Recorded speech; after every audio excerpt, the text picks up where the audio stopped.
నీట్లో మంచి ర్యాంక్ రాని విద్యార్థులకు బెస్ట్ ఆప్షన్ సిఎస్ఈఎంఏ కోర్సులు అడ్మిషన్స్ జరుగుతున్నవి. అంటే నాకు ఒకటి అనిపిస్తుంది, ఇన్ పర్సనల్ ఒపీనియన్ కావచ్చు, ఇదే ప్రాజెక్టు ఇదే విధంగా ఇప్పుడు మీరు ఏదైతే చేస్తున్నారో అదే కావచ్చు, ఇదే టెక్నీషియన్స్ కావచ్చు, ఇదే విధంగా వేరే వాళ్ళు తీసుంటే ఇంకా ఎక్కువ బడ్జెట్ ఉంటుందేమో అంటే ఏమంటారు మీరు? Could be, maybe, but I'm not questioning about the hero. no, I understand. I'll tell you, మీరు అనేదానికి గుర్తుంది. See, everybody has a limited buzz. Okay, it depends on the market. Okay, నేను ఒక్కడనే కానీ ఈ ప్రాజెక్ట్ భుజాలపైన వేసుకొని నేను కానీ ముందుకు వెళ్ళున్నానంటే it would have created only probably a certain buzz, even Telugu స్టేట్స్లో కూడా ఓకే అనేది వచ్చేది. బట్ నాకు అలా కాదు. I wanted the story to be very large. I want explain my question. ఎందుకో తెలుగు స్టేట్స్లో ఉన్న సినిమా ఆడియన్స్ జనాలందరి గురించి నేను మాట్లాడట్లా, సినిమాని ప్రేమించేవాళ్ళు, సినిమాని చూసేవాళ్ళు, సినిమా గురించి మాట్లాడుకునేవాళ్ళు, వాళ్ళు మీ మీద కొంచెం తక్కువ చూపు లేదా కొద్దిగా నెగిటివిటీ ఉంటుంది కదండి, ఎందుకు ఉండదు? అందువల్ల దీనికి రావాల్సిన బడ్జెట్ రాలేదు అని నేనంటే ఉంటుంది. ఎందుకు ఉండదు? వాళ్ళు ఒక ఛాన్స్ ఇస్తారు చూడడానికి. What was my track record in the last 2-3 Fridays? Track record in the last 3 releases, they were not up to the mark. So when someone with not up to the mark is trying to do something so ambitious, first and foremost అసలు అంత పెద్దది ఉంటుందా అనేది question mark వస్తుంది. Okay, రెండోది will ఈ pull it of? ఇంత పెద్ద సబ్జెక్ట్ తీసుకున్నాడు, అసలు నిజంగానే వీళ్ళు అనుకున్నంతగా వీళ్ళు ఆగేయగలరా, వీళ్ళు చెప్పినంత బాగా వస్తుందా అనేది ఉంటుంది. ఇదంతా 27వ తేదీ మార్నింగ్ షో దాకే ఉంటుంది. ఓకే, ఇదంతా 27వ తేదీ. నాకున్న బిగ్గెస్ట్ కాన్ఫిడెంట్ ఇద్దరి దగ్గర నుంచి వచ్చిందండి మేజర్గా. మన బీవీఎస్ రవి, మచ్చా రవి అంటారు కదా, ఆయనకు మా నాన్నగారు నాకు చెప్పకుండా మిక్సింగ్ జరిగేటప్పుడు రవి రా ఒక దగ్గర తీసుకెళ్తానని ఆయన తీసుకెళ్ళి ఫస్ట్ హాఫ్ చూపించాడు. రవి ఓ అని వాజ్ సో అమేజింగ్ అది ఇదని మాట్లాడాడు. నేను భయపడాను, ఇదేంటి అసలు నేను మిక్సింగ్ ఇంకా అవ్వలేదు, ఏం కాలేదు, ఊరికే ఆర్ఆర్ ఫస్ట్ దీనికి అది దాని సెకండ్ హాఫ్ ఎప్పుడు అని చెప్తూనే అడుగుతూనే ఉన్నారు. నాకు 2 months పట్టింది అవాయిడ్ చేసుకుంటూ వచ్చాను. 2 months తర్వాత ఇంకా తప్పక ఇంకా సినిమా ఎప్పుడు పోస్ట్పోన్ అయిందని తెలిసిందో మార్చ్ నేను ఏం చేశానంటే, ఓకే ఈ విఎఫ్ఎక్స్ ఈ రఫ్ వర్షనే శ్రీకాళహస్తి ప్రధాన అర్చకుల్ని పిలిపించి, అక్కడ సంస్కృత్ కాలేజ్ ప్రిన్సిపల్ని పిలిపించి, ఫార్మర్ ఆ దేవస్థానం బోర్డు చైర్మన్ని పిలిపించి, నా సినిమా ఇప్పుడు జూన్కు పుష్ అవుతుంది, మీరు చూడండి, ఏమైనా తప్పులుంటే ఇప్పుడు చెప్పండి, నేను అది మార్చుకుంటా అని చెప్పి ఆ షోకి వీళ్ళిద్దరిని పిలిపించాయి. ఎవరిని? రవిని, ఇది కోనా వెంకట్ని కూడా పిలిపించాను. అంతా అయిపోయిన తర్వాత it was very rough. RR లేదు, ఏమీ లేదు, బ్లూ మ్యాట్లు అలాగే ఉన్నాయి. వీళ్ళకి కూడా చూపించేశాను నేను. చూపించిన తర్వాత ఫస్ట్ ఒక 10 minutes తర్వాత రవి వచ్చి హగ్ చేసుకుని అతను పంపించిన మెసేజ్ నేను 27వ తేదీని పెడతాను. కోన వెంకట్ గారు, ఆయన he was you know it's very close. 21 సంవత్సరాలు 22 సంవత్సరాలు ఇండస్ట్రీకి వచ్చిన తర్వాత this is what I have achieved అనుకున్నాను ఆ మెసేజ్లు చూసి.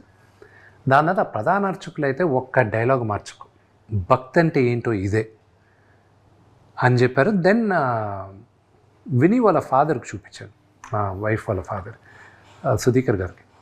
అంకుల్ చూసి ఒకటి అన్నారు, నేను మా నాన్నగారు చనిపోయినప్పుడు ఏడ్చాను విష్ణు, దాని తర్వాత ఇప్పుడే ఏడుస్తున్నాను నేను, కానీ ఇది హిందూయిజము ఇదని కాదు, ఇది ఒక pure devotion, it transcends all religions, it's pure devotion, ఇది ఇట్స్ అ సూపర్ మూవీ అని ఆయన ఫీల్ అయ్యారు. So it gives me encouragement. కానీ మీ ముగ్గురికి తెలియదేం కాదు, 4 గోడల మధ్యన మనం అందరం చూసుకొని ఎక్స్ట్రాడినరీ అది ఇది అనుకున్న సినిమాలు పెద్దగా ఆడియన్స్ దగ్గరికి వెళ్ళేసరికి రీచ్ అవ్వకపోవచ్చు. పర్వాలేదు అనుకున్న సినిమా, ఫర్ ఎగ్జాంపుల్ ఇప్పుడు 6వ తేదీ డి రిలీజ్ అవుతుంది. 2006 November 23rd నా బర్త్డేకి డి ఫస్ట్ షో పడింది ప్రసాద్ ల్యాబ్లో. April 13, 2007కి రిలీజ్ అయింది. ఈ మధ్యలో ఒక 100 షోలు ప్రసాద్ ల్యాబ్లోనే పడింది, దిల్ రాజు గారితో సహా. చూసి ఈ సినిమా యావరేజ్ అమ్మాయి, పెద్దగా ఆడది, ఇది కష్టమే అని చెప్పి ఎవరు డిస్ట్రిబ్యూట్ చేయలే. దాని తర్వాత లాస్ట్లో నాన్నగారు తీసుకున్నారు. అలా చాలా మంది డిస్ట్రిబ్యూట్ చేయం. ఇది యావరేజ్ అన్న సినిమా మన తెలుగులో బ్లాక్ బస్టర్ అయింది చాలా. బ్లాక్ బస్టర్స్ ఉన్నాయి. ఫర్ ఎగ్జాంపుల్ అరుంధతి, దాని history, money. So all that. So what I'm trying to say, when it comes back ultimately ఇది చేసేది, ఐ హ్యావ్ డిసప్పాయింటెడ్ నాన్నగారు ఫ్యాన్స్. నేను డిసప్పాయింట్ చేశా. నా సినిమాలు నచ్చిన వాళ్ళు నేను డిసప్పాయింట్ చేశా. I hope with this movie I'll be able to say sorry. ఎందుకంటే ఇప్పుడు రామ్ జోగి శాస్త్రి గారు రాసిన పాట చాలా బాగుందండి. ఆ పాట కూడా దానికి తగ్గ ట్యూన్ దగ్గర అసలు వెళ్ళాల్సిన రేంజ్కి ఇంకా వెళ్ళలేదేమో అని. I hope maybe it is a slow start. Release తర్వాత వెళ్తుందేమో. బట్ రామ్ జోగి గారు రాసిన పాట వరకు చెప్తానండి, అది ప్రాబబ్లీ అది మీ అంచనా అవ్వచ్చు. బట్ సోఫార్ అది టీ సిరీస్లోనే ఈ ఇయర్లో ఈ రోజుటికి, అది మహాశివరాత్రికి 1 month ముందు రిలీజ్ అయింది.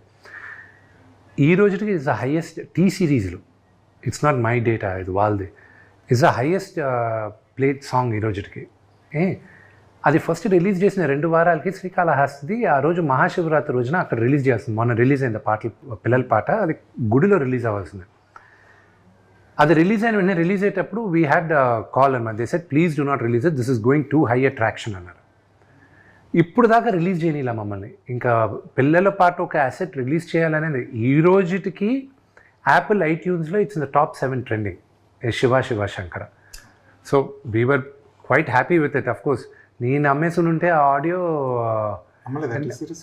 నేను ఎవరికి అమ్మను. నా ఆడియో నేను ఇప్పుడు దాకా నా ఆడియో ఎవరికి అమ్మలా. నేను ఓన్లీ డిస్ట్రిబ్యూషన్ ఇస్తుంటాను. అమ్ముంటే ఇంకా ఏం లేదు. నాకు ఈరోజు నాకు ఇంకొక ఇవ్వను. నేను ఎప్పుడు ఇవ్వలేదు. నా సినిమా లేదు లాస్ట్ 5-6 years అయినా. మ్యూజిక్ అయితే లాస్ట్ నేను అమ్మింది దేనికైనా రెడీ. దాంట్లో పిల్లందం కేకా కేకా అని ఒక సాంగ్ ఉంది. ఆ సాంగ్ 3 yearsలో that song made about first ఇయర్లో ఇట్ మేడ్ 83 lakhs. 2012లో ఇట్ మేడ్ 83 lakhs ఆ ఒక్క సాంగ్. దాని తర్వాత ఉన్న full run it made a few crores ఆ ఒక్క పాటే. So I realise the potential of the songs. So అందుకే ఇప్పుడు మీరు కూడా చూసంటే ఈ జిన్నాలో జిగిరి జిగిరి జారి మిఠాయి అని. సో ఇవన్నీ ఫోక్ సాంగ్స్ అనమాట. సో అవన్నీ ఏంటి, నేను ఇప్పుడు నా దగ్గర I have a collection of about 150 songs. ఈ డైరెక్టర్ ఈశ్వర్ రెడ్డి గారు ఉన్నారు కదా, ఆయన్ని రిక్వెస్ట్ చేసి ఆయన్ని పెట్టి విలేజెస్కి ఇక్కడికంతా పంపించి I bought rights of songs అనమాట.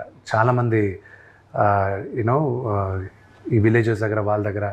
So I know the potential of the song. So ఆ ఒక్క సాంగ్ వాజ్ ప్రిటీ హై. నాకు ఇంకోటి చెప్తాను, నాకు ఆ 2వ సాంగ్కి జరిగిన డ్రామా చెప్తాను. అది బయట చెప్పలే, ఎప్పుడే చెప్తాను. లవ్ సాంగ్ చేసాం. నా కెరియర్లో I believe that's one of the best love songs. అది చేసిన తర్వాత మొన్న రిలీజ్ చేశాను కదా, మీడియా వాళ్ళకి పబ్లిక్ థియేటర్స్లో వేసి చూపించి ఇంట్రాక్షన్ కావాలి మిగతా స్టేట్స్లో కూడా అని నేను దాన్ని సెన్సార్కి పంపించాను, లిరికల్ వీడియో. కన్నప్పకి లవ్ స్టోరీ ఉందని ఆధారాలు ఏమున్నాయి నాకు చెప్పండి అని అక్కడి నుంచి నాకు లెటర్. సెన్సార్ నాకు I was like what this. He had a wife, her name was Neela. Okay, he had a wife. పాత్ర పేరు నాదనాథుడు. అవన్నీ ఉంది హిస్టరీలో. వీళ్ళ అవును, అదే వీళ్ళకి రొమాన్స్ లేకపోతే నెక్స్ట్ పిల్లలు పుట్టరు కదా. ఆ రోజుల్లో చాలా ఖర్చు పెట్టి డ్రమ్ సాంగ్ చేశారు. Drums huge. ఇంకా I was stuck over there. ఇప్పుడు నేను how do I explain to this? అదే శివుడు Parvati they biggest love story. Overcome అయిందా అవ్వలేదు? ఓవర్కమ్ అయింది. మరి అన్నమయ్యకి ఎన్ని కంప్లైంట్లు రావాల్సి ఉందో మరి ఈ లెక్క. అంటే ఇంకోటి కూడా ఏంటంటే ఈ జనరేషన్ రాను మారుతుంది. అసలు ఆ కన్నప్ప తీసినప్పుడు పెట్టలా, మీరు అన్నట్టు అన్నమయ్య తీసినప్పుడు పెట్టలా, ఇప్పుడు పెట్టారు. అసలు జనాల్లో కూడా టాలరెన్స్ తగ్గింది. ఈ వోక్ జనరేషన్ అంటారు చూడు, అన్నిటికీ ఫీల్ అయిపోతూ, అన్నిటికీ హర్ట్ అయిపోతూ, ప్రతిదానికి ఇదవుతూ, ఎక్కడో దగ్గర కంప్లైంట్ చేసి. మీకు ఇంకోటి చెప్తాను, నా సాంగ్ ఇంకా లిరికల్ వీడియో శివ శివ శంకర్ అది జనాల మధ్య నేను చూపించాలని అది నేను తీసుకొని ఇలాగే థియేటర్స్కి వస్తే అది కూడా నాకు ఇంకా సెన్సార్ అవ్వలా. నోటిపై నుంచి ఎలా నీళ్ళు పోసాడు అని. నోట్ల నుంచి నీళ్ళు పోయడం ఏంటంటే అది పురాణాల్లో ఉంది కదండి అన్న. అవన్నీ అది రికార్డెడ్ ప్రూఫ్స్. దుర్జతి కావ్యంలో మిగతా సినిమాలో ఇదంతా. I had an issue with that. కానీ ఒరిజినల్ దాంట్లో ఏమన్నా పుక్కిట నీళ్ళు ఊసాడు అని ఉంది.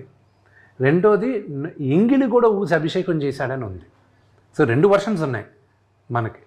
సో సుమన్ టీవీలో మీ పర్సనల్ అండ్ బిజినెస్ ప్రమోషన్స్ కోసం కింది నెంబర్కి కాంటాక్ట్ చేయండి.